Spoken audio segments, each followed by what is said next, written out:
మన ప్రభు యేసుక్రీస్తు వారి యొక్క ప్రశస్త నామములో దేవుని సేవకునిగా నేను మీ అందరికీ హృదయపూర్వకంగా వందనాలు, శుభాలు తెలియచేస్తూ ఉన్నాను.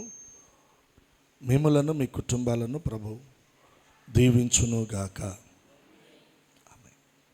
లైవ్లో ఆరాధనలో పాలుపంపులు పొందుతున్న ప్రతి ఒక్కరిని బట్టి కూడా నేను ప్రభువును స్తుతిస్తూ వారికి కూడా నేను హృదయపూర్వకంగా వందనాలు తెలియచేస్తూ ఉన్నాను. కొద్ది నిమిషాలు మనం దేవుని మాటలు వినడానికి ఆసక్తిని మనం చూపుదాం.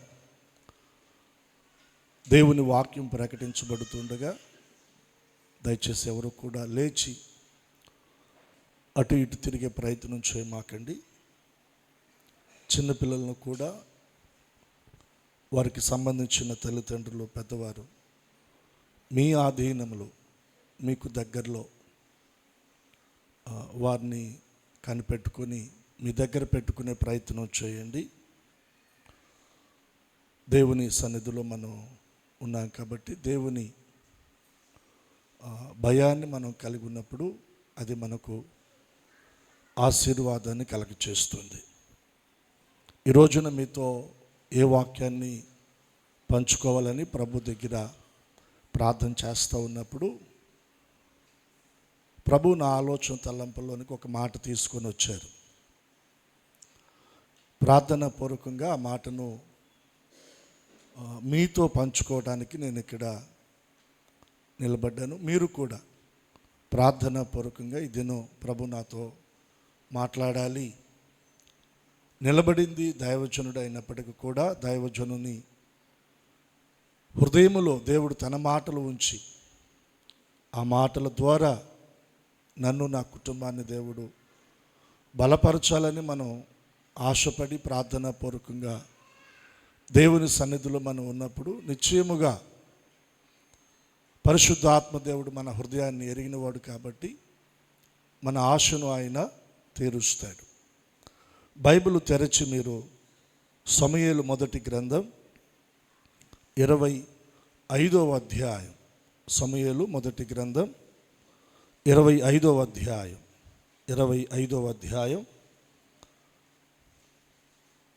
6వ వచన భాగాన్ని ఒకరు చదువుతుండగా మిగిలిన వారందరూ మీరు వచన భాగాన్ని జాగ్రత్తగా బైబిల్ తెరిచి మీరు గమనించండి.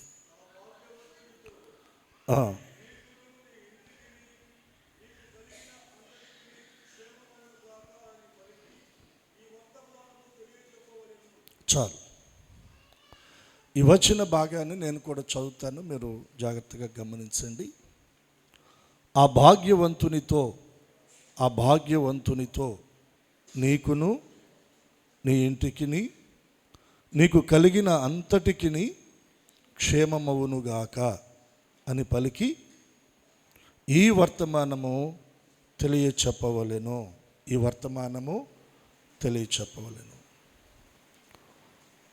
ఎవరితో ఎవరు ఈ మాటలు పలుకుతున్నారు, ఈ వర్తమానాన్ని పంపిస్తున్నారు అనే విషయాన్ని మనం బైబిల్లో నుండి గమనిస్తే,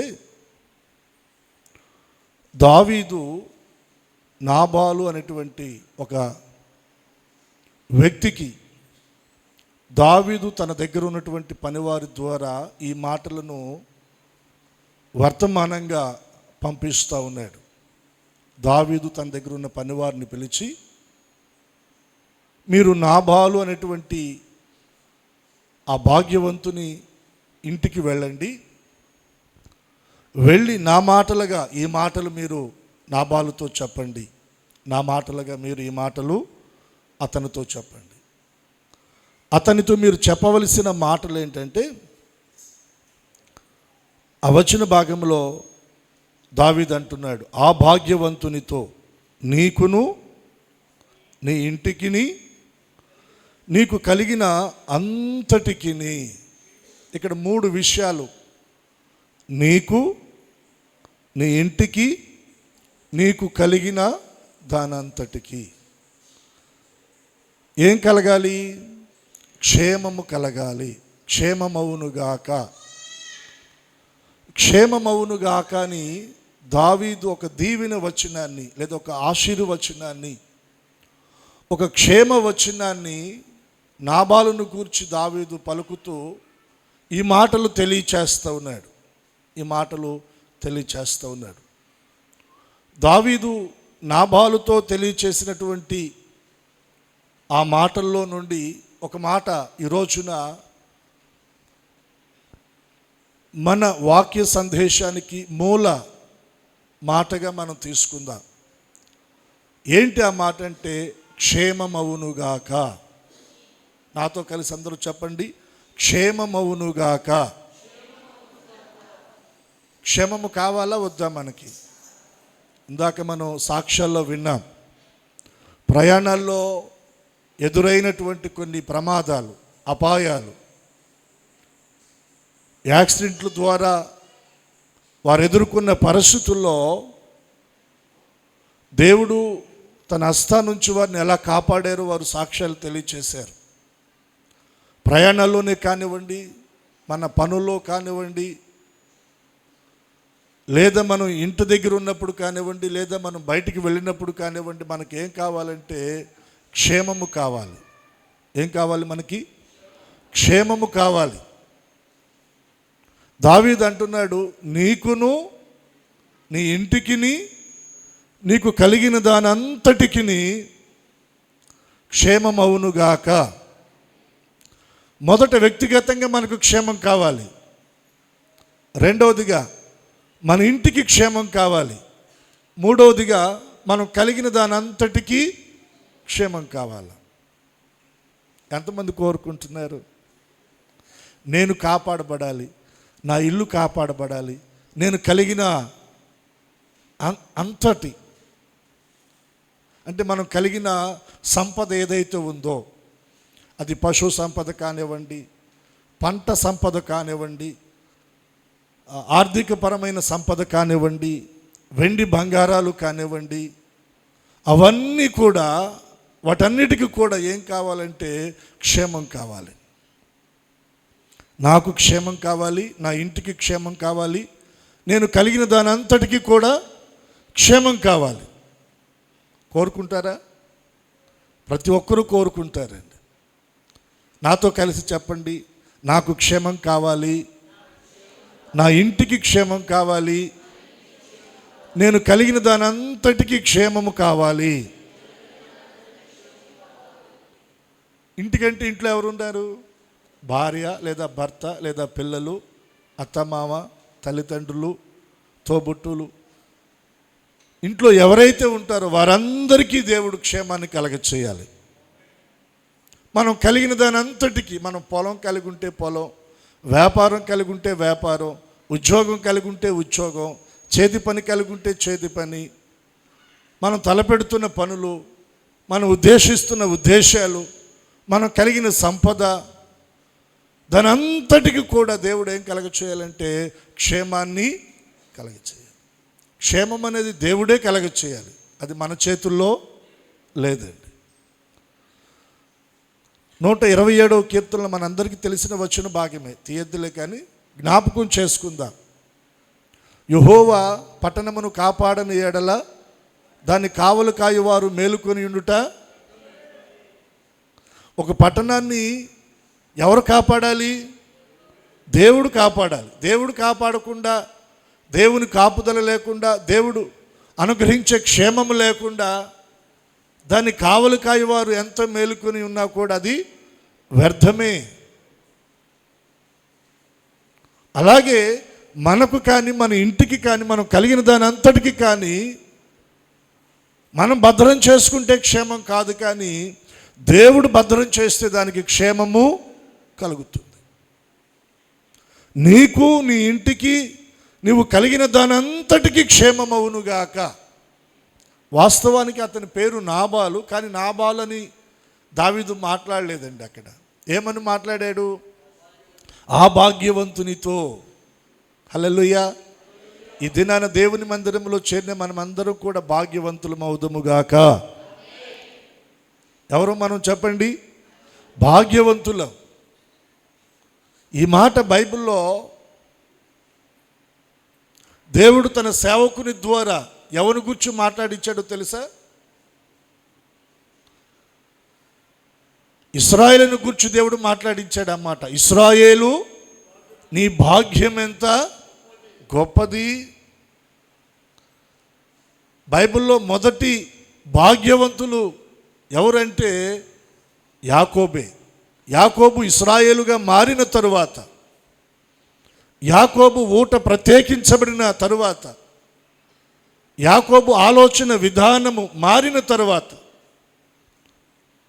తన బ్రతుకు మార్చుకున్న తరువాత, తన క్రియలు దిద్దుకున్న తరువాత యాకోబును గూర్చి దేవుడు మాట్లాడుతున్న మాట. యాకోబు ఇశ్రాయేలుగా మారిన తరువాత, ఇశ్రాయేలు నీ భాగ్యం ఎంత గొప్పది. ఎట్లయ్యాడు భాగ్యవంతుడు?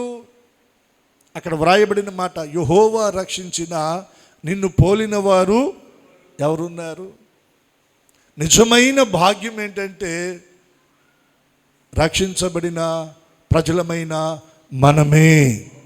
రక్షణకు మించిన భాగ్యం, సౌభాగ్యం, సంపద ఈ లోకంలో మరొకటి లేనే లేదండి. రక్షణకు మించిన భాగ్యము, సౌభాగ్యము, సంపద మరేదీ లేదు భూమి మీద. ఈ లోకములో ఉన్న ధనమంతా ఒక చోట రాసిపోసిన రక్షణకు అది సమము కాదండి. ప్రభువారు శరీరధారిగా ఉన్నప్పుడు ప్రభువారు చెప్పిన మాట, ఒకడు లోకమంతా సంపాదించుకొని వాడు తన ప్రాణమును పోగొట్టుకుంటే వానికేమి ప్రయోజనం? లోకమంతా సంపాదించాడు. భారతదేశానికి సంబంధించిన కరెన్సీ ఉంది, అమెరికా దేశపుకు సంబంధించిన డాలర్స్ ఉన్నాయి, ఇంకా ఇతర దేశాలకు సంబంధించిన ధనం ఉంది, వెండి ఉంది, బంగారం ఉంది, ఆస్తిపాస్తులు ఉన్నాయి, ధనధాన్యాలు ఉన్నాయి. సర్వలోకాన్ని సంపాదించుకున్నాడు. కానీ తన ప్రాణమును, అంటే రక్షణ లేకుండా తన ప్రాణమును పోగొట్టుకుంటే వానికి ఏమి?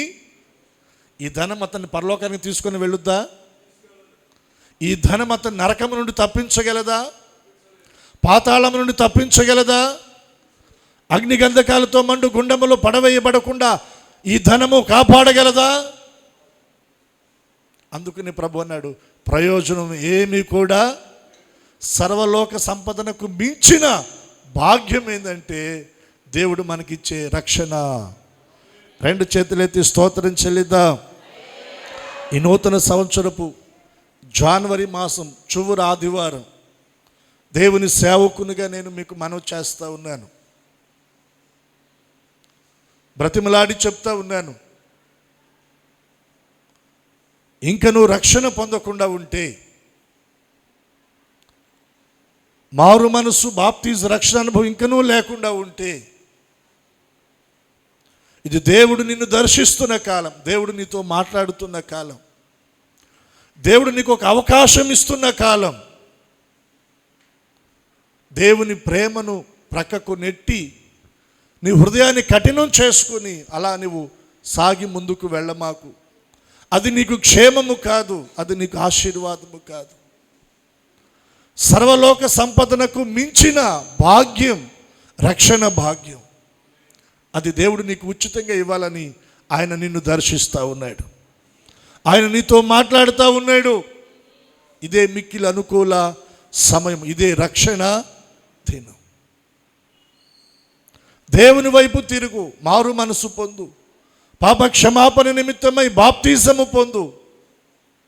దేవుడు అనుగ్రహించే రక్షణతో నీవు అలంకరించబడు. యాకోబు ఇశ్రాయేలుగా మారిన తర్వాత ఇశ్రాయేలును గూర్చి దేవుడు పలికిన మాట దేవుడు నిన్ను గూర్చి కూడా పలుకునుగాక. ఇశ్రాయేలు నీ భాగ్యం ఎంత గొప్పది. ఇంకా అంతకు మించిన భాగ్యం ఈ లోకంలో మనం ఏం సంపాదించగలం చెప్పండి? దేవునికి దూరంగా ఉండి యెహోవా రక్షించిన నిన్ను పోలిన వారు, మనను పోలిన వారు, మనకు సమమైనటువంటి వారు, మనతో సాటి అయిన వారు ఈ లోకంలో ఎవరు లేరండి. అంత గొప్ప భాగ్యాన్ని యేసయ్య మనకిచ్చాడు. అంత గొప్ప సౌభాగ్యాన్ని ఆయన మనకిచ్చాడు. అంత గొప్ప సంపద యేసయ్య మనకిచ్చాడు.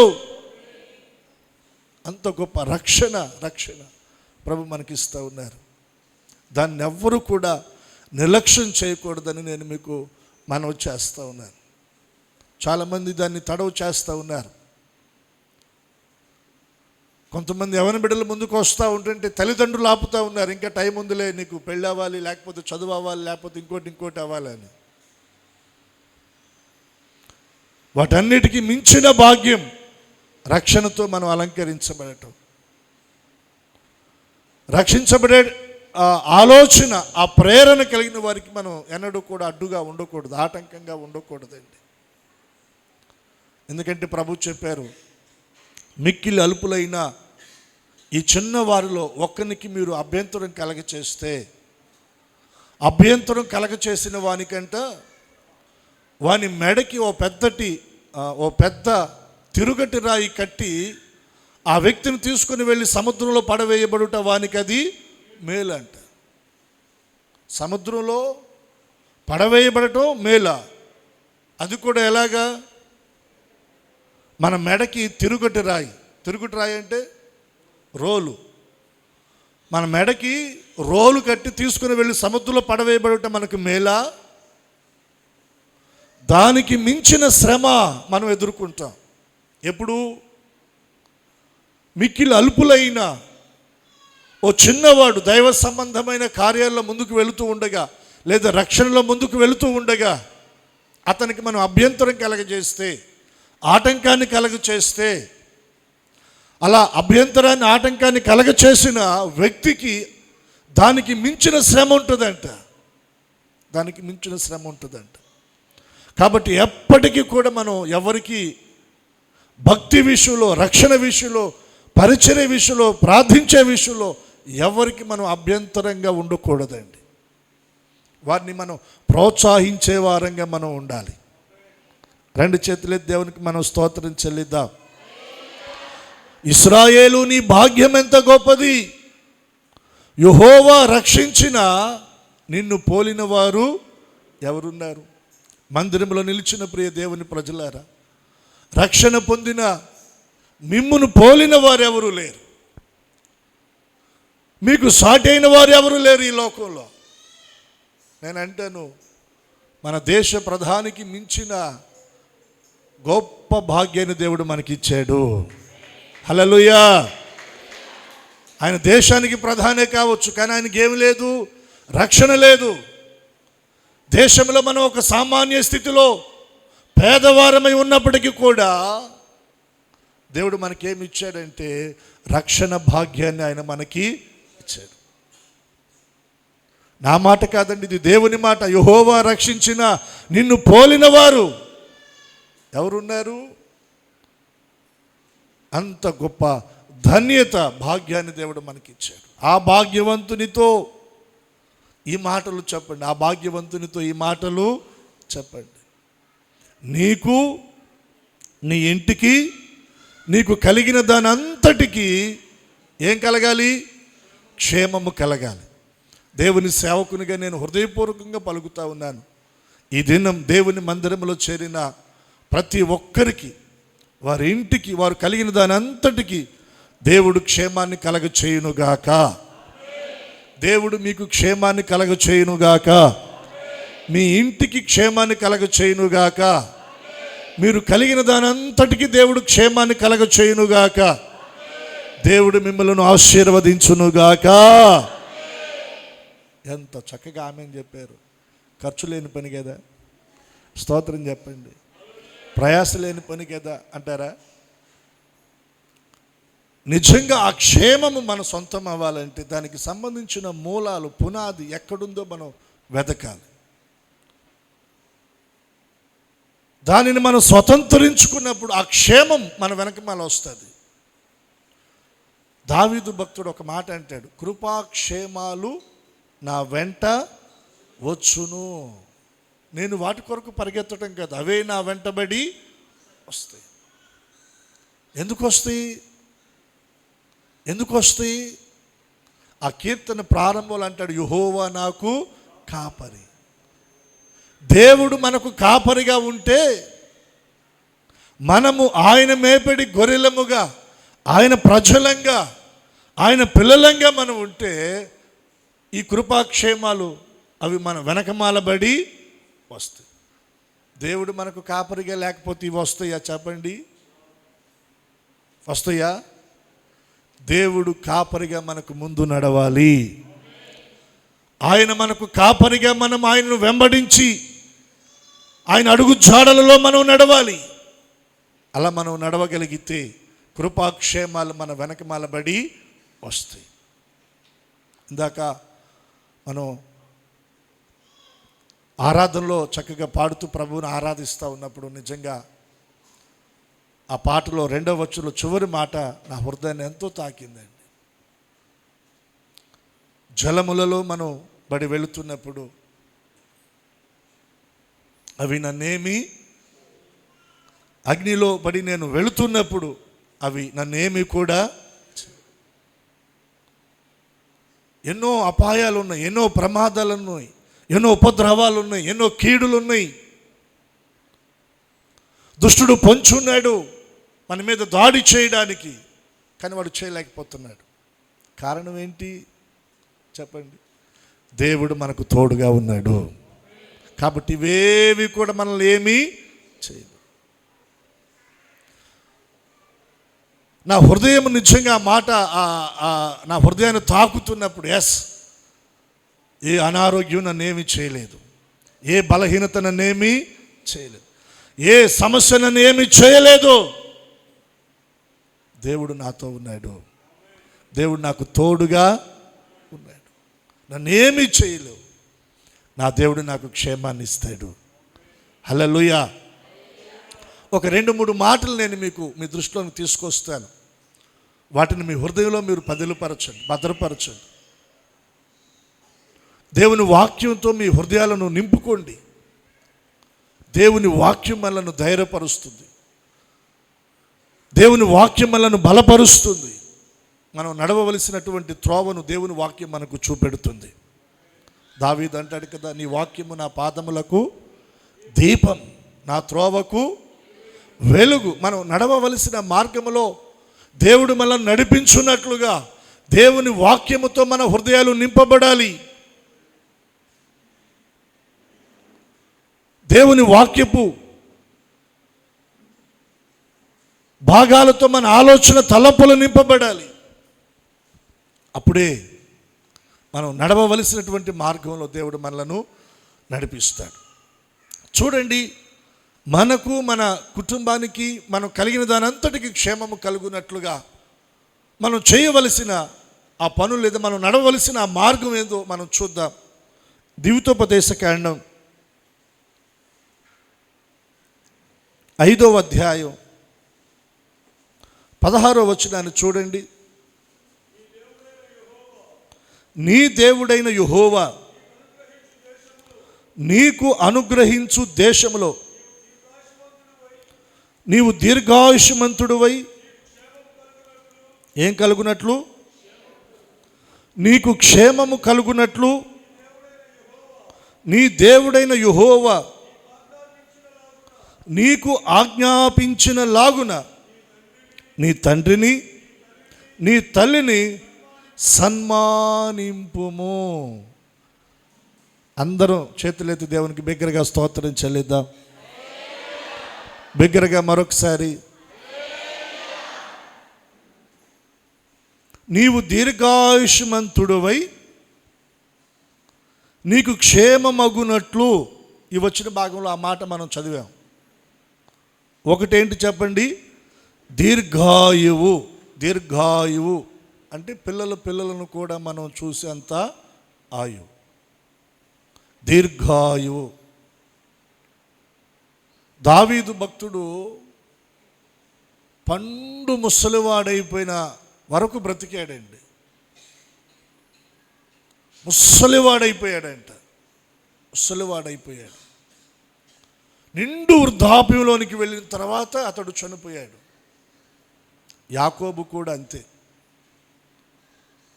యాకోబు కూడా నిండు ముసలివాడైపోయాడు. ఇక పడుకొని కాళ్ళు ముడుచుకొని అతడు తన ప్రాణాన్ని విడిచాడంట. నిండు ముసలివాడు. పిల్లలను చూశాడు, వాళ్ళందరిని దగ్గరికి పిలిచాడు, ఒక్కొక్కరిని ఆశీర్వదించాడు నిండు మనసుతో. ఇంకా చాలు, పిల్లలందరినీ చూశాను, వారి క్షేమాన్ని చూశాను, వారిని ఆశీర్వదించాను, ఇంకా చాలు అన్నంత వరకు బ్రతికాడు. క్రొత్త నిబంధనలో కూడా సిమియోను మనం చూస్తాం. అతడు కూడా ముసలివాడు.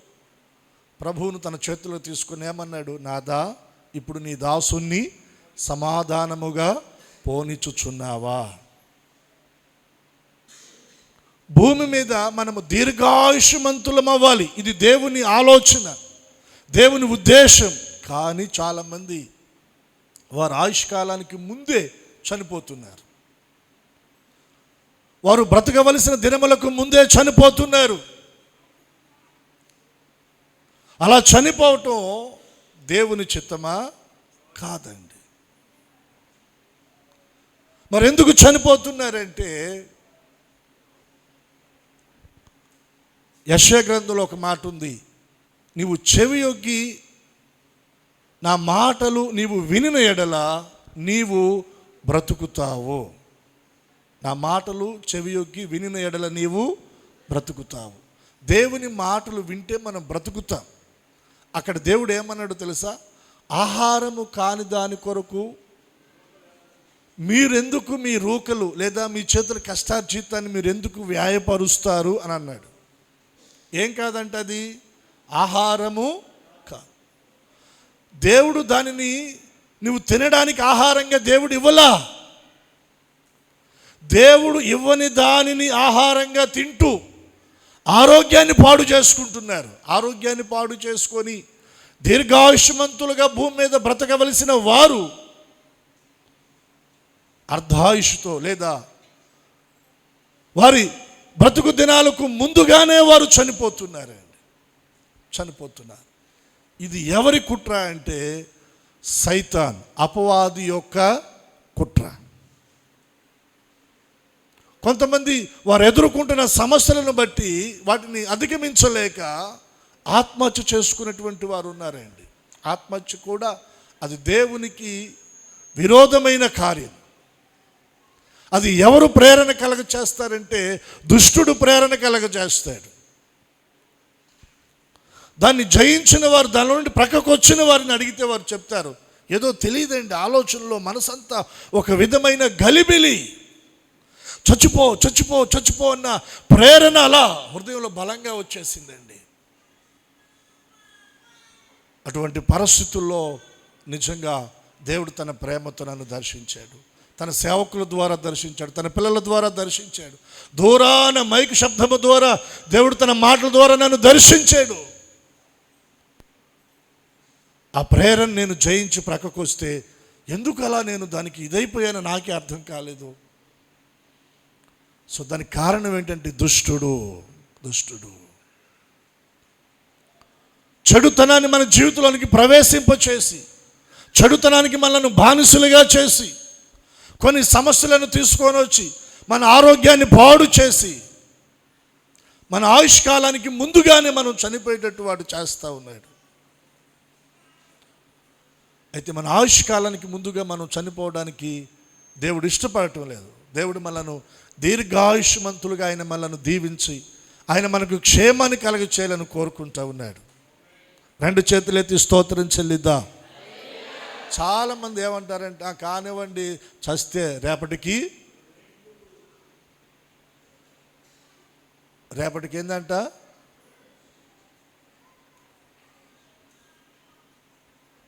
లెక్క పెట్టడానికి అక్కడ ఉండదు. 2, 3, 4, 5, 6 భూమి మీద మన ఆయుష్ దినాలను మనం లెక్క పెట్టచ్చు. కానీ చచ్చిన నరకానికి వెళ్ళిన తర్వాత ఇంకక్కడ లెక్క పెడతానికి క్షణ క్షణం అగ్ని ఆరదు. మన ఆత్మకు అక్కడ చావు లేదు. ఆత్మకి అగ్ని గంధకాలతో మండు గుండములో పడవేయబడిన తర్వాత రోజులు, వారాలు, మాసాలు, సంవత్సరాలు లెక్కపెట్టి నువ్వు అలసిపోవటమే. యుగాలు నువ్వు అక్కడ యాతన పెట్టబడతావు. అక్కడికి వెళ్ళకూడదు అనేది దేవుని ఆలోచన.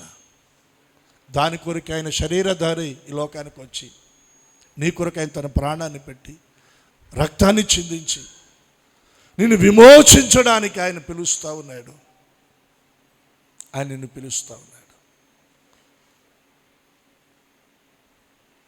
దాని నుండి మనం తప్పించబడాలి. దేవుని వాక్యం అంటా ఉంది, నీవు దీర్ఘాయుష్మంతుడివై నీకు క్షేమమగునట్లుగా. ఆ మాట గమనించారా? నీకు క్షేమమగునట్లుగా అంటే నీకు క్షేమము కలగాలి. నీకు క్షేమము కలగాలి, నీ ఇంటికి క్షేమం కలగాలి, నువ్వు కలిగిన దానంతటికి క్షేమము కలగాలి. అయితే నువ్వేం చేయాలో తెలుసా? కోరుకొని చక్కగా ఆమెనని చెప్పి నువ్వేం చేయాలో తెలుసా? నువ్వు వేయవలసిన అడుగులేంటో తెలుసా? నీ దేవుడైన యెహోవా నీకు ఆజ్ఞాపించినట్లుగా నీ తండ్రిని నీ తల్లిని ఏం చేయాలా? సన్మానించాలి. తల్లిని ఏం చేయాలి చెప్పండి? తండ్రిని ఏం చేయాలి చెప్పండి? సన్మానించాలి. ఎవరైతే తల్లిని తండ్రిని సన్మానిస్తారో వారు భూమి మీద దీర్ఘాయుష్మంతులగునట్లుగా దేవుడు వారిని ఆస్వాదిస్తాడు. వారికి దేవుడు క్షేమాన్ని కలగచేస్తాడు. రెండు చేతులెత్తి స్తోత్రం చెప్పండి. సన్మానించటం అంటే శాలువా తీసుకొచ్చి కప్పి పుట్టినరోజుకో పెళ్లి రోజుకో దండేయటమా? కొంతమంది అండి, అందరినీ అని మనం అనలేం, కానీ కొంతమంది సమాజంలో మనం చూస్తూ ఉన్నాం. వారు బ్రతికి ఉన్నప్పుడు వారి విషయంలో బాధ్యత తీసుకోరు, కానీ వారి ఇష్టాలు తెలుసుకోరు, కానీ చనిపోయిన తరువాత ఎంతో బాధ్యతగా కర్మకాండలు చేస్తారు. అప్పుడు వారి ఇష్టాలను జ్ఞాపకం చేసుకొని సమాధి మీద వాటిని పెడతారు.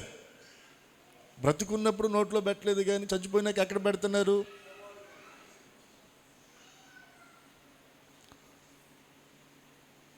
ఆ మధ్య కాలంలో నేను ఒకరు చనిపోయారు అంటే కనపడొద్దామని చెప్పి వెళ్ళానండి. వారు దేవుణ్ణి ఎరగినటువంటి వారు. బాడీని ఇంటి దగ్గర నుంచి తీసుకొని శ్మశానానికి తీసుకొని వెళ్ళారు. కట్టెల పైన బాడీని పెట్టేశారు. ఆ వారసులు ఎవరో ఉంటారు కదా, వాళ్ళు తిరిగి ఆ కార్యక్రమాలు, తలకొరువు పెట్టేటువంటి కార్యక్రమాలు జరిగిస్తూ ఉన్నారు. ఈలోపు ఒక అతను, ఆ చనిపోయిన అతనికి ఫ్రెండ్ అంట, వాడు పరుగున రొప్పుతూ వస్తూ ఉన్నాడు. చాలా ఆయాసపడుతూ రొప్పుతూ వస్తున్నాడు.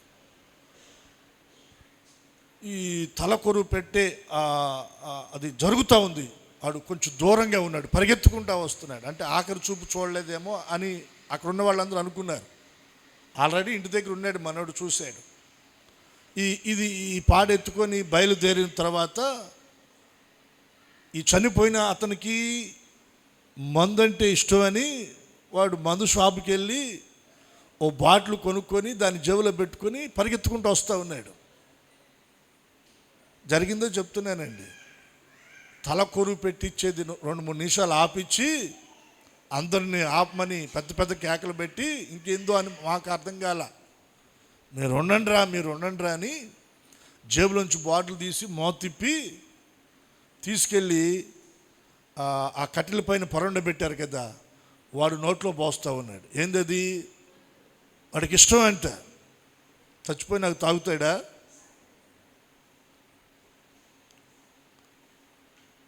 కొంతమంది ఇలా చేసేవారు లేకపోలేదండి. 3వ రోజు లేదా 15వ రోజు దేవుని ఎరగని అన్యులు చేస్తారు, ఓకే. దేవుని ఎరిగి రక్షించబడినటువంటి వారు కూడా తీసుకొని వెళ్ళి సమాధుల దగ్గర పెడతా ఉన్నారు. అది ఎప్పుడుండో వస్తున్న ఒక ఆచారం. అది ఎందుకు ప్రారంభించబడిందో దాని వెనుకున్న ఉద్దేశాలు ఏంటో మనకి తెలియదు. కానీ దేవుని వాక్యం దాన్ని యాక్సెప్ట్ చేయదు, దాన్ని ఒప్పుకోదు. అది ఎరిగినటువంటి మనం ఒకవేళ దాన్ని విడిచిపెట్టగలిగితే మన విషయంలో దేవుడు సంతోషిస్తాడు. దేవుని వాక్యానికంటే కూడా మించి మా పూర్వీకుల దగ్గర నుంచి, మా పితరుల దగ్గర నుంచి మాకు వస్తున్న ఆచారం కాబట్టి దాన్ని మేము చెయ్యాలి, వాక్యం కంటే మాకు ఆచారమే మాకు ముఖ్యం అనుకుంటే సేవకులంగా మేము కూడా ఏమీ చేయలేము. రెండు చేతుల దేవునికి స్తోత్రం చెప్పండి. దాని వెనుక ఉన్న ఉద్దేశం ఏంటో మాకు తెలియదు, కానీ ఈ రోజున మేము రక్షించబడ్డాం. దేవుని ఎరిగి వాక్య సత్యాన్ని మేము తెలుసుకున్నాం. గౌరవపదంగా చనిపోయిన వారి విషయం జరగవలసిన సమాధి కార్యక్రమాన్ని చక్కగా గౌరవపదంగా జరిగిస్తాం, అంతవరకే. కానీ ఆ తర్వాత ఈ కార్యక్రమాలు అనవసరం, ఇవి చేయనక్కరా లేదు, చేయనక్కర్లేదు. అవి పూర్వీకుల నుంచి వస్తున్నాయి, వాటి వెనక ఉద్దేశం మనకి తెలియదు. దాని మీద పెట్టడం ద్వారా చనిపోయిన వాడు ఏమో తినడు, వాని ఆత్మకి అదేమో శాంతి కలగదు. ఒకసారి రెండు చేతులు దేవునికి స్తోత్రం చెల్లిద్దాం. సందర్భం వచ్చింది కాబట్టి దేవుని సేవకునికి తెలియచేస్తూ ఉన్నాను. ఆ మాట తీసుకొని దాన్ని ఫాలో అవ్వాలా లేదా అనేది అది మీ వ్యక్తిగతం. దేవుడు మిమ్మలను ఎలా నడిపిస్తే మీరు అలా నడిపించబడండి. దేవుడు మిమ్మలను దీవించునుగాక. మనకు క్షేమమగునట్లుగా, మన ఇంటికి క్షేమమగునట్లుగా, మనం కలిగిన దానంతటికి క్షేమమగునట్లుగా మన దేవుడైన యెహోవా ఆయన మనకు చెప్తున్న మాట ఏంటంటే, నీ తండ్రిని నీ తల్లిని నువ్వేం చేయాలంటే సన్మానించాలి. చనిపోయిన తర్వాత కాదు, బ్రతికి ఉన్నప్పుడు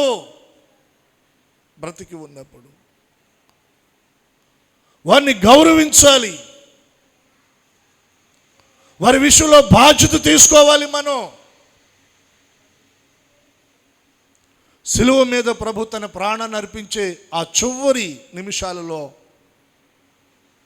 శిష్యుని పిలిచి తల్లి బాధ్యతను అతనికి అప్పగించాడు. ఇదిగో నీ తల్లి, అమ్మా ఇదిగో నీ కుమారుడు. మనం చనిపోయే వరకు లేదా వారు చనిపోయే వరకు వారి బాధ్యత విషయంలో వారిని మనం గౌరవిస్తూ వారి బాధ్యతలు మనం నిర్వర్తించగలిగితే, వారు మనకు ఆస్తిపాస్తులు ఇవ్వకపోవచ్చు, కానీ వారు మనకు జన్మనిచ్చారు. మనకు జన్మనివ్వడానికి దేవుడు వారిని కలగచేశారు. వారి ద్వారా మనం ఈ లోకంలోనికి వచ్చాం కాబట్టి వారి విషయంలో మనం బాధ్యత వహించగలిగితే దేవుడు మనల్ని దీవిస్తాడు. రూతు యూదా బెత్లెహేము వచ్చిన తర్వాత నయోమి అత్త ఏమీ చేయలేని పరిస్థితుల్లో ఉంది, నిస్సహాయురాలుగా. కానీ తల్లి స్థానములో ఆమెను ప్రేమించి బోయాజు ఇచ్చినటువంటి పేలాలు తను తిని తృప్తి చెందిన తర్వాత కొన్ని మిగిల్చింది. ఎవరి కోసం? ఇంటి దగ్గర మత్తమ్మ ఉంది, నా కడుపు నింపుకుంటే కాదు, అత్తమ్మ కడుపు కూడా నేను నింపాలి. మన కడుపు నింపుకుంటున్న మనం తల్లిదండ్రుల కడుపు నింపేవారంగా ఉండాలి. అది సన్మానించడం అంటే, అది గౌరవించడం అంటే, నింపేవారంగా ఉండాలి. ఒక రోజున బోయేజ్ అన్నాడు, నీవు నీ అత్తకు చేసినది నాకు తెలిసినది. మునుపటి నీ సత్ప్రవర్తన కంటే కూడా నీ వెనుకటి సత్ప్రవర్తన మరీ మించినది.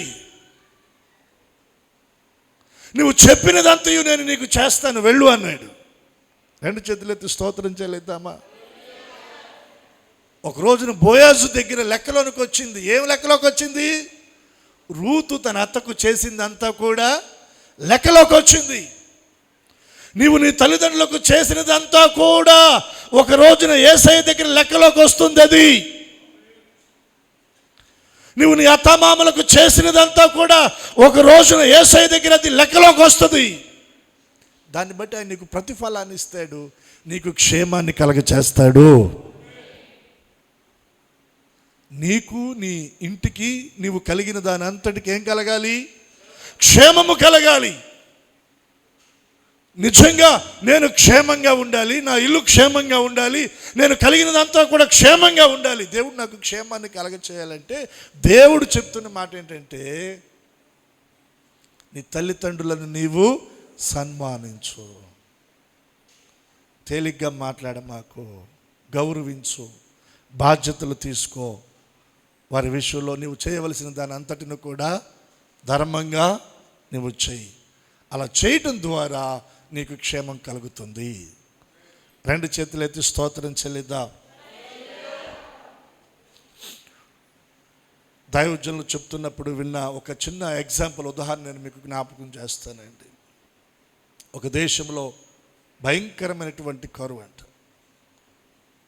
ఆ కరువులో ఎవరికి వారు పోషించబడటమే చాలా కష్టంగా ఉన్నటువంటి దినాలు.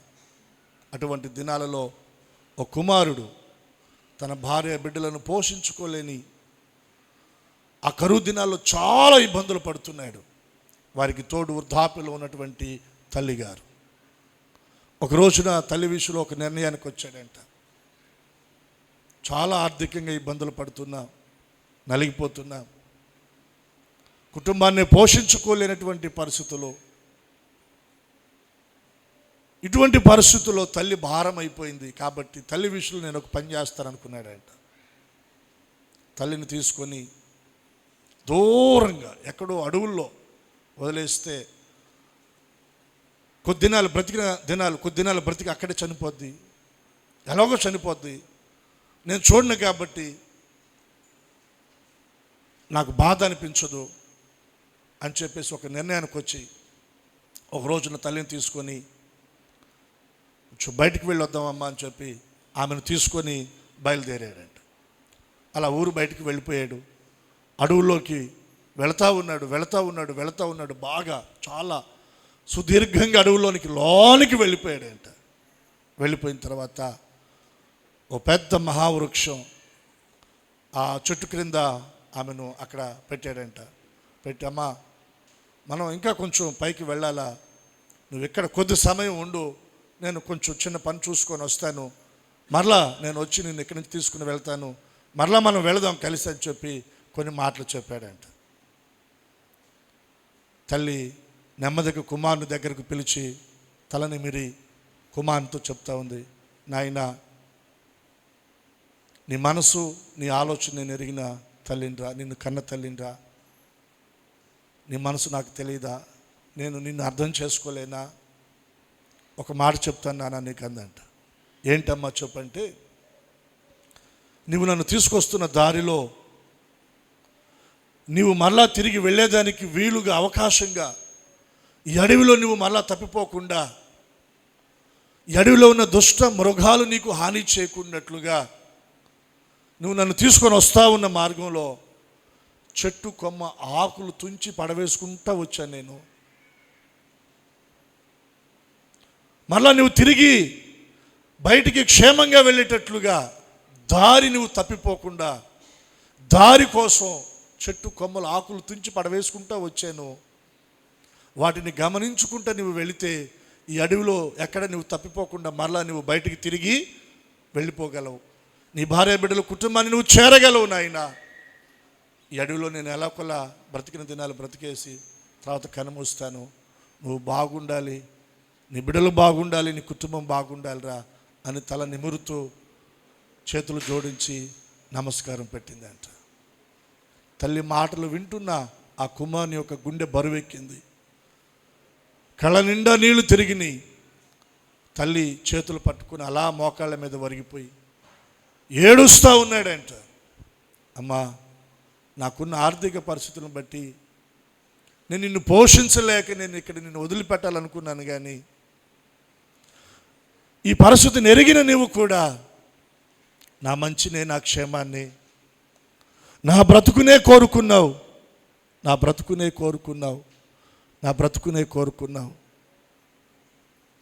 నిజంగా తల్లి ప్రేమ అంటే ఇదా?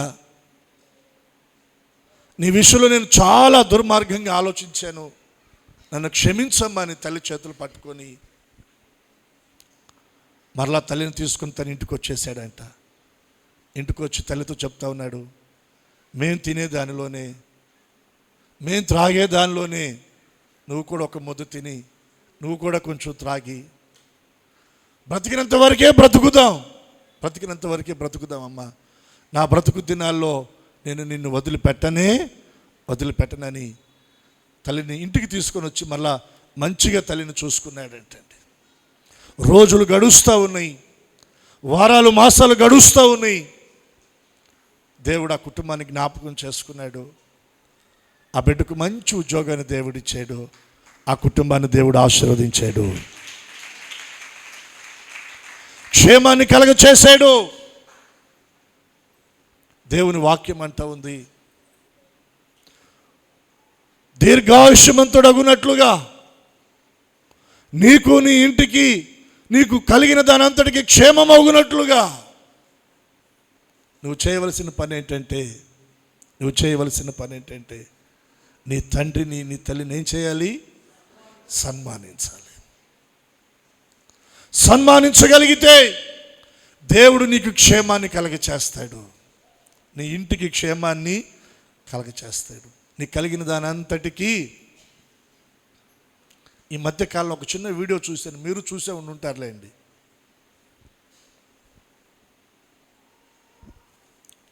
తండ్రిని బయట పెట్టి అది బాగా పాడైపోయిన చొట్టలబడిపోయిన ఒక ప్లేట్, దానిలో భోజనం తీసుకొచ్చి తండ్రికి పెట్టాడు. బాగా ముసలాయన ఆయనకి భోజనం పెట్టాడు. బయట అరుగు మీద ఆయన భోజనం చేసి ఆ ప్లేట్లో. ఒకరోజు ఆ ప్లేట్ బాగా ఇదైపోతే దాన్ని పడేసేసాడు. పడేసిన ప్లేటు మరలా యథాస్థానంలో కనబడింది. అర్థం కాల. ఇంట్లో పిల్లల్ని భార్యని పిలిచి, ఈ ప్లేట్ బయట పడేసాను కదా, మళ్ళీ ఇక్కడ తీసుకొచ్చి పెట్టింది ఎవరని.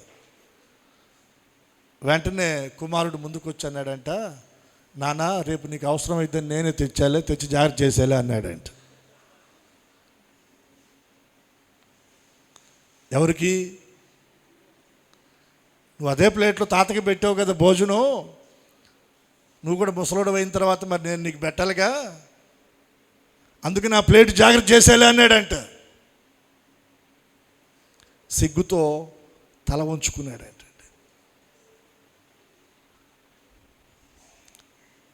తల్లిదండ్రులుగా మన తల్లిదండ్రులను మనం చూసే విధానాన్ని బట్టి మన పిల్లలు మన దగ్గర ఆ విషయాలు నేర్చుకుంటారు. నేర్చుకుని రేపు దాన్నే వారు కూడా ఫాలో అవుతారు. దేవుని పిల్లలంగా దేవుడు మనకు చెప్పిన మాటను మనం అనుసరించి క్షేమాన్ని పొందుదుముగాక. ఇంకొక మాట నేను మీకు జ్ఞాపకం చేస్తాను. ద్వితోపదేశకాండం 5వ అధ్యాయంలోని 16వ వచనాన్ని చూడండి. 29వ వచనం.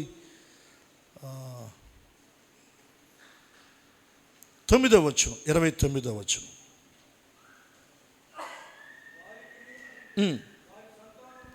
వారికిని వారి సంతానమునకును ఎప్పుడంట నిత్యము క్షేమము కలుగునట్లు వారు నా యందు భయభక్తులు కలిగి నా ఆజ్ఞలన్నిటినీ అనుసరించు మనసు వారుకుండిన మేలు.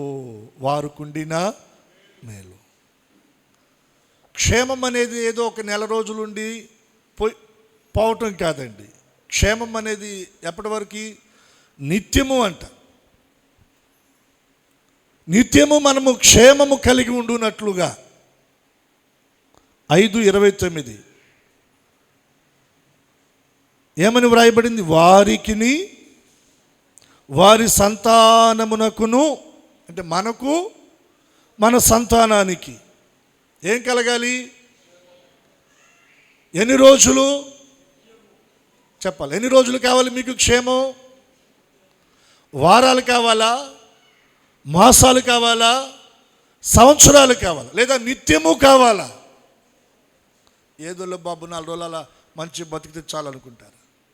4 రోజులు కాదు, 4 నెలలు కాదు, 4 సంవత్సరాలు కాదండి. మన బ్రతుకు దినాలన్నీ.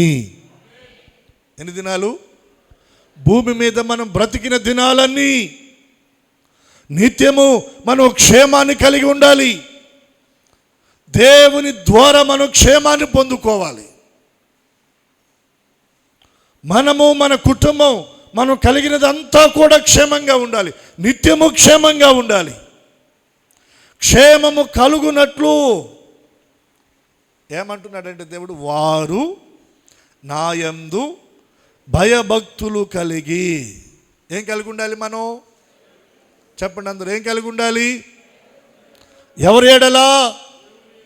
దేవుని ఎడల మనము భయభక్తులు కలిగి ఉన్న ఎడల, భయభక్తులు కలిగే ఉండే మనస్సు మనకు ఉండాలంట.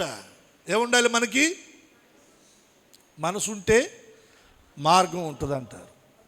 మనసు లేకపోతే, దేవుని మందిరానికి వెళ్ళాలన్న మనసు ఉందనుకోండి, ఖచ్చితంగా మనకేం వస్తుంది? మార్గం వస్తుంది. మనసే లేదనుకో, మన ఇంట్లో పనే అవ్వదు. తొమ్మిన సట్లే తవ్వుతూ ఉంటాం, ఉతికిన బట్టలే ఉతుకుతూ ఉంటాం, ఊడిసిన చోటే ఉడుకుతూ ఉంటాం. ఏమా మందిరానికి రాలేదంటే, పని అవ్వలేదు పాస్టర్ గారండి. ఏమవ్వలేదంట? పోనీ 4 బరిగొడ్లు ఉన్నాయా పని అవ్వకపోవటానికి? బరిగొడ్డు ఏమైనా ఉంటే అటు గడ్డి కోసుకు రావాలా? అవి ఉన్నోళ్ళు ఎంతో చక్కగా మందిరానికి వస్తూ ఉన్నారు. ఒకళ్ళు అరా ఉన్న పిల్లలకి పనులు అవ్వట్లేదంట. బట్టలు ఉతికేదానికి మళ్ళీ ఏ మిషన్ అది పని లేదు, మళ్ళీ పని అవ్వలేదంట. మరి ఏమవుదో అర్థమై సావదు. అంటే ఏమి లేదంటే వీళ్ళకి మనసు లేదు. ఇవాళ మందిరానికి వెళ్ళాలి, ఆదివారం ప్రభు దినం, పరిశుద్ధ దినం, నేను ప్రభువుని ఆరాధించడానికి మందిరానికి వెళ్ళాలి, ప్రార్థన చేసుకోవడానికి మందిరానికి వెళ్ళాలి, ఇది ప్రభువుని ఆరాధించే రోజు కదా, మందిరానికి వెళ్ళాలన్న మనసు లేదు. అంతే. మనసు ఉంటే చక్కగా మందిరానికి వస్తాం. ఏమి లేదంటే మనసు లేదు, అందుకనే నీకు ఇంట్లో పని అవ్వటం వల్ల. వాళ్ళ పని ఉందండి, మందిరానికి వెళ్ళే మనసు లేదు కాబట్టి పని వచ్చింది నీకు, లేకపోతే ఎందుకు వస్తుంది? చుట్టాలు వచ్చారండి, ఈ ఎన్నైనా చదువుతాం, వీటన్నిటికీ మూలం ఏంటంటే మనసు లేదు. అంతే, వెళ్ళాలన్న మనసు లేదు. దేవుడు నిజంగా మన మనసు ఎరిగిన వాడండి. పాస్టర్ గారికి మీ మనసు తెలియదు, పాస్టర్ గారి మనసు మీకు తెలియదు. తెలుసా? మీ మనసు నాకు తెలుసా? మనందరి మనసు ఎవరికి తెలుసు? మన మనసులో ఉన్నదంతా కూడా ఆయనకి. మందిరానికి వెళ్ళాలన్న మనసు ఉందో లేదో ఆయనకి తెలుసు. ఆయన యందు భయభక్తులు కలిగి బ్రతకాలన్న మనసు ఉందో లేదో ఆయనకి తెలుసు. అందుకని అంటున్నాడు, నా యందు భయభక్తులు కలిగిన మనసు వారికి ఉంటే అది వారికి మేలు. ఏంటి ఆ మేలంటే, వారికి వారి సంతానముకు నిత్యము క్షేమమగునట్లుగా. వారికి ఏ మనసు ఉండాలంటే, నా యందు భయభక్తులు కలిగిన మనసు వారికి ఉండాలి. ఈ రోజున మన మనసు దేవుని యందు భయభక్తులు కలిగిన మనసేనా? ఒకసారి మనం ఆలోచన చేసుకోవాలి. గెహాజీ ఎలీషా దగ్గరే ఉన్నాడు. గెహాజీ ఎక్కడ ఉన్నాడు చెప్పండి?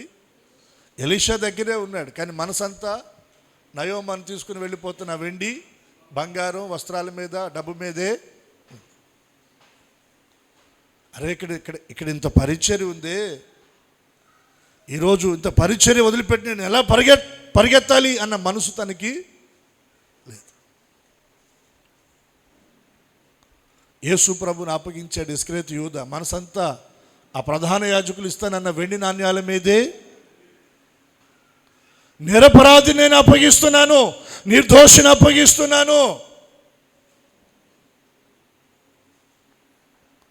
అన్న ఆలోచన లేదండి. ఆలోచన లేదు. మనసంతా వెండి నాణ్యాల మీదే ఉంది.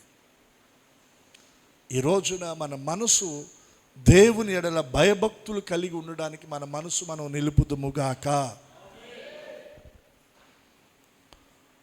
మన మనసు దేవుని ఎడల భయభక్తులు కలిగి ఉండడానికి మన మనసు నిలిపితే దేవుడు మనకు క్షేమాన్ని కలగచేస్తాడండి.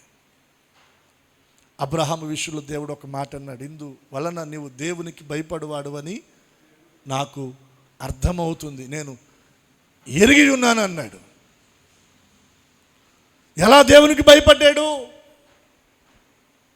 ఎలా దేవునికి భయపడ్డాడండి? దేవుని మాటను వినే విషయంలో తను ఏది చేయడానికైనా కూడా వెనుతీయలేదు. చివరికి ఎక్కడి దాకంటే తన కుమారుడైన, తను ప్రేమించు కుమారుడైన ఇస్సాకును దేవునికి దహన బలిగా అర్పించడానికి కూడా అతడు వెనకకు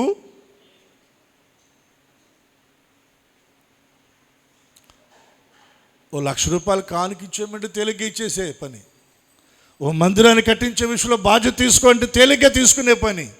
కానీ ఓ మంది ఎవరిని? కుమారు. సాధ్యమవుతుందా? నిన్ను నన్ను అడిగితే సాధ్యమవుతుందా మన విషయంలో దేవుని దగ్గర? అబ్రహాము దగ్గర అది సాధ్యమయ్యిందండి. మారు మాట మాట్లాడా? మారు మాట మాట్లాడలా. మౌనంగా దేవుడు చెప్పింది చేయడానికి గాడిదలకు గంతలు కట్టాడు. కుమారుని చేయి పట్టుకున్నాడు, కట్టెలు తీసుకున్నాడు, కత్తి తీసుకున్నాడు, నిప్పు తీసుకున్నాడు. మౌనంగా దేవుడు చెప్పింది చేయడానికి అడుగులు వేస్తూ ఉన్నాడు. కారణం ఏంటంటే దేవుని ఎడల భయము భక్తి కలిగిన మనసు అబ్రహాములో ఉంది. అబ్రహాము హృదయంలోనికి దేవుడు తొంగి చూశాడు. అబ్రహాము మనసును దేవుడు ఎరిగాడు. అబ్రహాము తలంపులు దేవుడు ఎరిగాడు. అబ్రహాము ఆలోచనలు దేవుడు ఎరిగాడు. అందుకని అంటాడు, ఇందువలన నీవు నా ఎడల భయము కలిగిన వాడువని, భక్తి కలిగిన వాడువని నేను ఎరుగుదును. నీ కుమారుడు నాకు అక్కర్లేదు, నేను నీ సంతానాన్ని ఆశీర్వదిస్తాను. అబ్రహాము సంతానానికి దేవుడిచ్చిన క్షేమం ఇంత అంత కాదండి. ఈరోజు కూడా ఇజ్రాయేలు దేశం చాలా చిన్న దేశం కదా, చాలా చిన్న దేశం. ప్రపంచ దేశాల్లో అతిపెద్ద దేశాలు ఎన్నో ఉన్నాయి.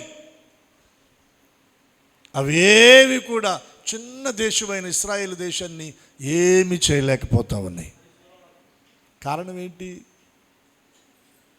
దేవుడు అన్నాడు, నీకు నీ సంతానమునకు నేను ఏం కలగజేస్తాను? క్షేమాన్ని కలగజేస్తాను.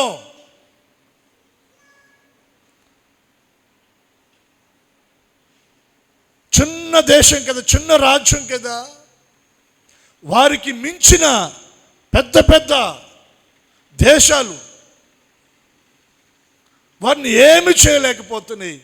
కారణం ఏంటంటే దేవుని కాపుదల్లో వారు భద్రపరచబడ్డారు. దేవుడే వారికి క్షేమాన్ని కలుగ చేస్తూ ఉన్నాడు. అబ్రహాము దేవుని ఎడల భయభక్తులు కలిగి ఉంటే అబ్రహాము సంతానానికి దేవుడు క్షేమాన్ని ఇచ్చి ఈరోజు కూడా వారిని కాపాడుతున్నాడు. నీవు దేవుని ఎడల భయభక్తులు కలిగిన మనసు నీవు కలిగి దేవుని సేవిస్తే దేవుడు నీ సంతానము, నీ పిల్లలకు దేవుడు ఏం కలగ చేస్తాడంటే క్షేమాన్ని కలగ చేస్తాడు. నీకు, నీ ఇంటికి, నీకు కలిగిన దానంతటికి ఏమవుతుందో చెప్పండి? క్షేమం. ఆ క్షేమాన్ని మనం పొందుకోవాలంటే దేవుని ఎడల భయభక్తులు కలిగిన మనసు మనకి ఉండాలి. ఆకాశంలో ఎగరడానికి ఒక పక్షికి 2 రెక్కలు ఎలా అవసరమో ఆత్మీయంగా దేవుని సన్నిధిలో ఎదగడానికి మనకు కూడా భయము భక్తి ఏం కావాలి? మనకి భయము భక్తి. నేటి క్రైస్తవ సమాజంలో కొందరిలో భయం ఉంటే భక్తి ఉంటుందా, భక్తి ఉంటే భయం ఉండటంలా. ఈ రెండిట్లో ఏది మిస్ అయినా ఇబ్బందేనండి. కుదురుతుందా? కుదరదు. రెండూ కావాలి. భయము ఉండాలి, భక్తి ఉండాలి. భయభక్తులతో మనం దేవుని సేవించాలి. భయభక్తులతో దేవుణ్ణి మనం ఆరాధించాలి. భయభక్తులతో దేవుణ్ణి మనం వెంబడించాలి. భయభక్తులతో దేవుని ఆజ్ఞలను మనం గైకొనాలి.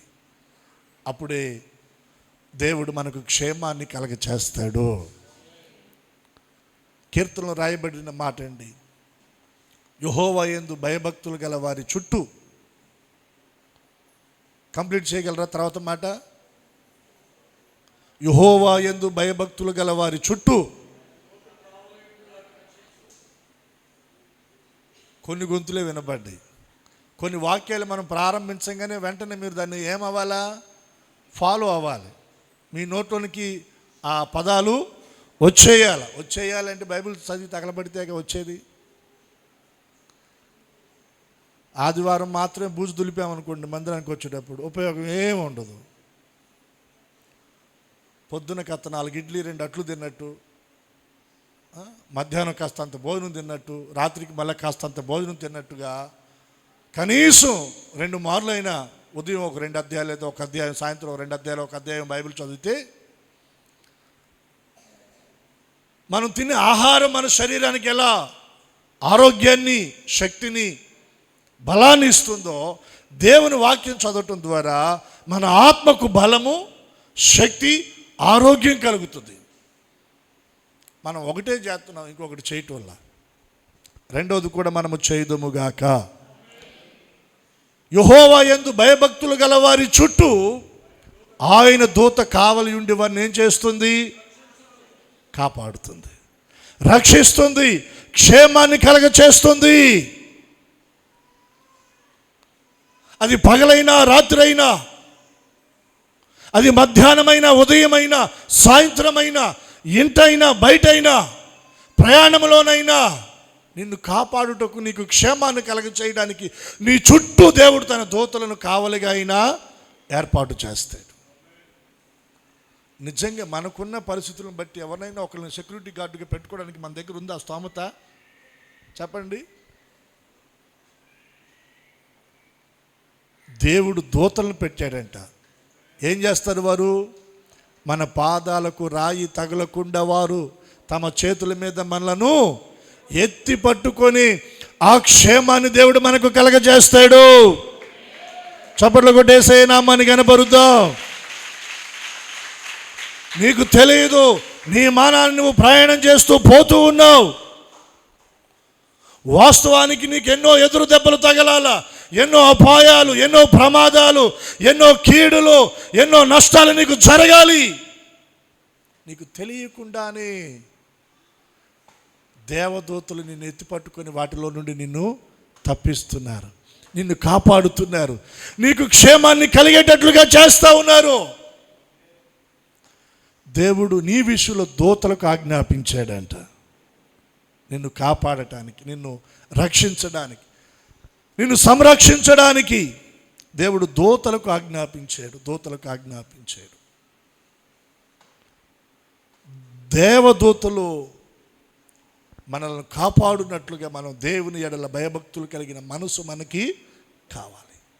మూడో విషయాన్ని జ్ఞాపకం చేసి ముగించేస్తాను. చూడండి, ఒక 5 నిమిషాల్లో దానియేలు గ్రంథం 4వ అధ్యాయం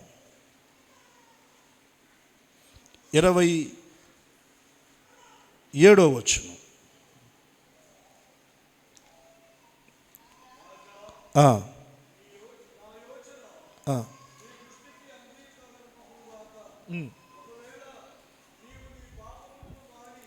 దానియేలు నెబుకద్నెజరుతో చెప్తున్నాడండి, జాగ్రత్తగా గమనించాలి. రాజా, నా యోచన నీ దృష్టికి అంగీకారమగును గాక. ఒకవేళ నీవు నీ పాపములు మాని నీతి న్యాయములను అనుసరించి నీవు బాధ పెట్టిన వారి యందు కరుణ చూపిన ఎడల నీకున్న క్షేమం ఇక మీదట నుండునని దానియేలు ప్రత్యుత్తరం ఇచ్చెను. ఇక మీదట కూడా నీకు క్షేమము కావాలి అంటే ఏం చేయాలి? రాజా, దేవుని దగ్గర నీ పాపాలు నువ్వు ఏం చేయాలి? మానాలి, వాటిని విడిచిపెట్టాలి. నీ పాపములను మాని నీతి న్యాయములను అనుసరించి నీవు ఎవరినైతే బాధ పెట్టావో వారి ఎడల మరలా నువ్వేం చేయాలి? కరుణ చూపాలి. ఈ విషయాలు ఇక్కడ చాలా డెప్త్గా మనం ముందుకు వెళ్ళాలి వాస్తవంగా, కానీ సమయం లేదు కాబట్టి నేను ముగింపులోకి వస్తున్నాను. మనం క్షేమాన్ని కలిగి ఆ క్షేమము మనకు నిత్యము ఉండునట్లుగా ఎంత ధైర్యంగా చెప్తున్నాడండి దానియేలు. ఎవరితో? రాజు. ఎవరైనా మన రాష్ట్ర ముఖ్యమంత్రి గారి దగ్గరికి వెళ్ళి, సీఎం గారు, సార్ ఇప్పుడున్న క్షేమం మీకు కొనసాగేటట్లుగా ఉండాలంటే పాపాలు మాను, నీతి న్యాయాలు అనుసరించు, ఎవరినైతే బాధ పెట్టావో వారి ఎడల మరలా కరుణ చూపు అని చెప్పే గడుసు ఎవరికైనా ఉంటాయా? దేశ ప్రధాని దగ్గరికి వెళ్ళి చెప్పగలమా? దానియేలు కాలంలో అగ్రరాజ్యం బబులోను సామ్రాజ్యం, ఇప్పుడున్న ప్రపంచ దేశాల్లో అమెరికా ఎలా అగ్రరాజ్యంగా పిలువబడుతుందో, అమెరికా ప్రెసిడెంట్ ప్రపంచ దేశాలను ఎలా శాసించగలుగుతున్నాడో, దానియేలు కాలంలో అగ్రరాజ్యం బబులోను సామ్రాజ్యం, నెబుకద్నెజరు రాజు ప్రపంచ రాజ్యాలను శాసించగలిగిన ఆ స్థాయిలో స్థానంలో రాజుగా ఉన్నాడు ఆయనకు ఒక కళ వచ్చింది. ఆ కళ భావాన్ని చెప్పమంటే దేశంలో ఎవరి వల్ల కాల. చివరికి దానియేలుని పిలిచారు. దానియేలు ఆ కళభావాన్ని చెప్పేశాడు. 24వ వచనం దగ్గర నుండి మీరు తర్వాత చదవండి, ఇంటికి వెళ్ళిన తర్వాత, ఇప్పుడు కాదు, 24 నుండి 4:24 నుండి మీరు చదివితే అర్థమవుతుంది. ఇప్పుడు వద్దులే, తర్వాత ఇంటికి వెళ్ళిన తర్వాత చదవండి. ఇక ముగింపుగా దానియేలు రాజుతో మాట్లాడుతున్నాడు. రాజా, నేను చెప్పే మాట, నేను మీకు తెలియచేసే ఆలోచన, నా యోచన అది మీ దృష్టికి అంగీకారంగా ఉండాలి, లేకపోతే మీరే నష్టపోతారు. ఏమయ్యా దానియేలు, ఏంది నువ్వు మాట్లాడుతుంది అని ఒకవేళ నువ్వు కఠినంగా తిరగబడినా నాకు వచ్చిన ఇబ్బంది ఏమీ లేదు. నష్టపోయేది నీవే, నువ్వు నష్టపోకూడదు. ఇది దేవుని మాట, దేవుడు తెలియచేస్తున్న సమాచారం ఇది. నీ విషయమై దేవుని ఆలోచన దేవుడు బయలుపరిచాడు. దేవుడు ఏం కోరుకుంటున్నాడంటే నీ విషయంలో నువ్వు మొదట పాపాన్ని నువ్వు మానాలి. దేన్ని మానాలి చెప్పండి? పాపాన్ని మానితే నీకు క్షేమము. పాపాన్ని మానకుండా ఒకవేళ దాన్ని నువ్వు అలాగే నీ దగ్గర పెట్టుకుంటే, దేవుని వాక్యం అంటా ఉంది, ఒడిలో అగ్ని ఉంచుకున్న ఎడల కాలకుండునా. కాలకుండా ఉంటుందా? పామును తెచ్చి ఒకవేళ మనం పాలు పోసి పెంచి ఇంట్లో పెట్టుకుంటే అది కాటు వేయకుండా మానుతుందా? పులి పిల్లను ఒకవేళ మనం తెచ్చి పెంపుడు జంతువుగా ఇంట్లో పెంచుకున్నాం అనుకోండి, కొద్ది దినాలు బాగానే ఉంటుంది, కానీ ఏదో ఒక రోజున దాని గుణం బయట పడుతుంది. రక్త వాసన దానికి తగిలితే దానిలో ఉన్న క్రూరత్వం బయటకు వస్తుంది. అలాగే పాపం మన జీవితంలో ఉంటే ఏదో ఒక రోజున అది మనల్ని కాటేస్తుంది, ఏదో ఒక రోజున అది మనల్ని భక్షిస్తుంది, అది మన ప్రాణాన్ని తీస్తుంది. కాబట్టి దానియేలు ఏమంటున్నాడు? పాపాన్ని మానాలి, పాపాన్ని విడిచిపెట్టాలి, పాపానికి మనం దూరం అవ్వాలి. పాపానికి దూరమైన వాడు ఎవడు పాడైపోడండి, పాపాన్ని విడిచిపెట్టిన వాడు ఎవడు చెడిపోడండి. ఒకవేళ తాత్కాలికంగా వారు ఇబ్బందులు, ఇరుకులు, శ్రమలు, శోధనలు ఎదుర్కోవచ్చు, కానీ తర్వాత వారిని దేవుడు సింహాసనం మీద కూర్చోబెడతాడు. హల్లెలూయా. పాపాన్ని విడిచిపెట్టాలి, మనం పాపాన్ని మానాలి. పాపాన్ని మాని నీతి న్యాయములను ఏం చేయాలి? మనం అనుసరించాలి. ఎవరినైతే మనం బాధ పెట్టామో, చేతులెత్తి స్తోత్రం చెప్పండి. ఎవరినైతే మనం బాధ పెట్టామో ఏం చేయాలి? వారి విషయంలో వాళ్లకు మరలా మనం కరుణ, జక్కయ్య మనసు మనకు రావాలి. అన్యాయంగా ఎవరి దగ్గర మనం కఠినంగా వసూలు చేసామో వారి దగ్గరికి వెళ్ళి మరలా తిరిగి ఇచ్చే ప్రయత్నం జక్కయ్య చేసాడు. ఎవరిని నొప్పించామో, ఎవరిని బాధ పెట్టామో, ఎవరిని సూటిపోటిగా మాట్లాడి వారి హృదయాలు గాయం చేశామో వారి దగ్గర మరలా మనం ప్రేమగా మాట్లాడాలి. హల్లెలూయా. వారి దగ్గర మరలా మనం మంచిగా ప్రవర్తించాలి. అలా మనం చేయగలిగితే ఈ క్షేమం అలాగ కంటిన్యూగా వెళ్ళిపోతుందంట. హల్లెలూయా. ఈ క్షేమానికి ఎవ్వరు అడ్డగించలేరు, నీ క్షేమాన్ని ఎవ్వరు తొలగించలేరు. దేవుడు దానిని నీ విషయంలో స్థిరపరుస్తాడు. 3 విషయాలు మనం నేర్చుకున్నాం. మనకు, మన ఇంటికి, మనం కలిగిన దానంతటికి క్షేమము కలగాలంటే ఒకటి, మనం ఏం చేయాలి? తల్లిదండ్రులను మనం సన్మానించాలి. రెండవది, దేవుని ఎడల భయభక్తులు కలిగిన మనసు మనకి కావాలి. మూడవది, పాపాన్ని మనం మానాలి. పాపాన్ని మనం మాని నీతి న్యాయాలను మనం అనుసరించాలి. ఎవరినైతే బాధ పెట్టామో వారి ఎడల మరలా తిరిగి మనం కరుణ, అట్టి కృప దేవుడు మనందరికీ అనుగ్రహించునుగాక. ప్రార్థన చేసుకుందాం. తలలు వంచండి, కళ్ళు మూయండి. మోకరించగలిగినటువంటి వారు మోకరించే ప్రయత్నం చేయండి. మోకరించలేనటువంటి వారు మీరు చక్కగా ప్రార్థనలో ప్రభు సన్నిధిలో ఏకీభవించండి. కొద్ది సమయం, కొద్ది నిమిషాలు, ప్రభువా, నాకు, నా ఇంటికి, నేను కలిగిన దానంతటికీ నాకు క్షేమాన్ని దయచేయండి. ప్రభు దగ్గర అడగండి. ఈరోజు ప్రభు దగ్గర నువ్వు చేసుకునే ప్రార్థన నీ పక్షంగా దేవుడు ఆమేనని దానిని నెరవేర్చబోతా ఉన్నాడు. అయినా యేసయ్యా, క్షేమము నాకు కావాలి తండ్రి, క్షేమము నాకు కావాలయ్యా. నా ఇంటికి క్షేమం కావాలి ప్రభా, నేను కలిగిన దానంతటికీ క్షేమం కావాలి ప్రభా. క్షేమాన్ని నాకు దయచేయండి నాయన, క్షేమాన్ని నాకు కలగచేయండి ప్రభా, క్షేమాన్ని నాకు అనుగ్రహించండి. నోరు తెరిచి అడగండి ప్రభు.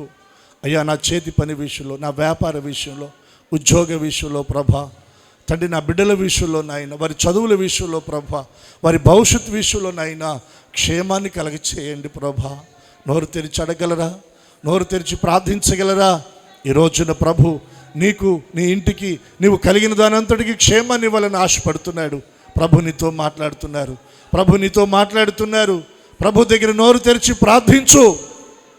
యేసయ్యా, నాకు క్షేమము కావాలి, నా ఇంటికి క్షేమము కావాలి ప్రభా, నా బిడ్డలకు క్షేమము కావాలయ్యా, నా సంతానానికి క్షేమము కలగాలి ప్రభువా. నేను కలిగిన దాని అంతటికి క్షేమము కావాలి ప్రభువా. క్షేమాన్ని చూచున్నట్లుగా తల్లిదండ్రులను సన్మానించేటువంటి అనుభవంలోనికి నీవు రావాలి. దేవుని ఎడల భయభక్తులు కలిగిన మనసు నువ్వు కలిగి ఉండాలి. పాపాన్ని మానాలి, నీతి న్యాయాలను అనుసరించాలి. ఎవరిని బాధ పెట్టామో వారి విషయంలో మరలా మనం కరుణ చూపాలి. ఈ అనుభవంలో నన్ను నడిపించండి నాయన అని ప్రభు దగ్గర ప్రార్థన చేసుకుందాం. అందరం ఒకసారి మన చేతులు ఆకాశము తట్టెత్తుదామా? మన చేతులు ఆకాశము తట్టెత్తి ప్రభు దగ్గర మనం ప్రార్థన చేసుకుందాం. 1-2 నిమిషాలు అలాగా దేవుని సహాయాన్ని కోరుకుంటూ ఆకాశము తట్టు మనం చేతులెత్తి ప్రభు దగ్గర మనం ప్రార్థన చేసుకుందాం. హల్లెలూయా, స్తోత్రం. హల్లెలూయా, ఆకాశము తట్టు మనము చేతులెత్తుట, దేవుని వైపు మనము చేతులెత్తుట, దేవుని సహాయాన్ని కోరుకోవటం, అది దేవుని సహాయాన్ని మనం కోరుకోవటం. హల్లెలూయా, స్తోత్రం. పరిశుద్ధ తండ్రి నాయన, మీకు వందనాలు, స్తోత్రాలు చెల్లిస్తున్నా. ఈ దినము విత్తబడినటువంటి మాటలు మా అందరి హృదయాల్లో నాయన, మా జీవితాల్లో నీరు కట్టి నాయన మీరు ఫలింపచేయండి. దావీదు ప్రభా, ఇదిగో నాబాలుతో చెప్తా ఉన్నాడు కదా నాయన, నీవు కలిగిన, నీ ఇంటికి నీవు కలిగిన దాని అంతటికీ క్షేమమవునుగా కానీ పలుకుతున్నాడు నాయన. ప్రభా, మాకు, మా కుటుంబాలకు నాయన, మేము కలిగిన దాని అంతటికీ నాయన క్షేమము కలుగునట్లుగా ప్రభువా నాయనా తల్లిదండ్రులను సన్మానించేటువంటి వారముగా, నీ ఎడల భయభక్తులు కలిగినటువంటి మనస్సు కలిగినటువంటి వారముగా, పాపమును మాని నాయన నీతి న్యాయములను అనుసరించి ఎవరినైతే మేము బాధ పెట్టామో వారి విషయంలో మరలా అయా కరుణ చూపేవారంగా తండ్రి నాయన మీరు మాకు సహాయము దయచేయండి. మందిరములో నిలిచిన ప్రతి బిడ్డను మీ చేతులకు అప్పగిస్తున్నామయ్యా. కృప చూపండి. ప్రతి ఒక్కరిని మీరు బలపరచండి. ప్రతి ఒక్కరిని మీరు ఆశీర్వదించండి. ప్రతి ఒక్క కుటుంబాన్ని నీ కృపలో దీవించండి నాయన. సహాయము దయచేసి మహిమ పొందమని మీ చేతులకు మమ్మల్ని అప్పగించుకుంటూ యేసు ఘననామమును ప్రార్థించి అడిగి వేడుకొనుచున్నాము తండ్రి. ఆమేన్.